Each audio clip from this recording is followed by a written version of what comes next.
مخالفین اپنی سیاست کریں، ہم اپنی سیاست کریں گے، ہمارے خلاف کھڑے ہونے والوں کو بسم اللہ کہیں گے۔ سابق صدر آصف زرداری نے واضح کر دیا، کہا دوستوں اور دشمنوں کو کہنا چاہتا ہوں کہ الیکشن لڑیں، جمہوریت ہوگی تو اچھا نتیجہ سامنے آئے گا۔ آج کے دور میں مارشل لاء لگانا آسان نہیں۔ انہوں نے کہا کہ ہمیں پتہ ہے بارڈر کے اس پار کیا ہو رہا ہے، ہمیں پتہ ہے پاکستان کی کیا قیمت ہے، ہماری دھرتی سے یاری ہے، اسی دھرتی پر مرنا ہے۔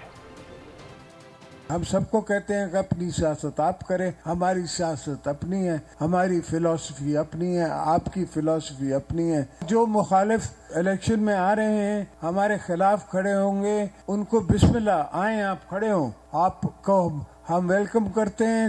جمہوریت ہوگی، ایک دوسرے میں کمپٹیشن ہوگا تو ہی جا کے بیسٹ رزلٹ سامنے آئے گا۔ اس وقت بڑی انفارمیٹو ٹیکنالوجی آ گئی ہے، اب وہ اس قسم کا حال کرنا اتنا آسان نہیں ہوگا۔ ہمیں پتہ ہے کہ اس طرف بارڈر کے اس طرف مسلمانوں کے ساتھ کیا ہو رہا ہے۔ ہم سمجھتے ہیں کہ پاکستان کی کیا قیمت ہے، اس دھرتی کی کیا قیمت ہے، ہماری دھرتی سے یاری ہے، جس دھرتی سے میں ہم نے مرنا ہے۔ پاکستان کو بنایا سندھ نے ہے، بچانا بھی ہم نے ہے۔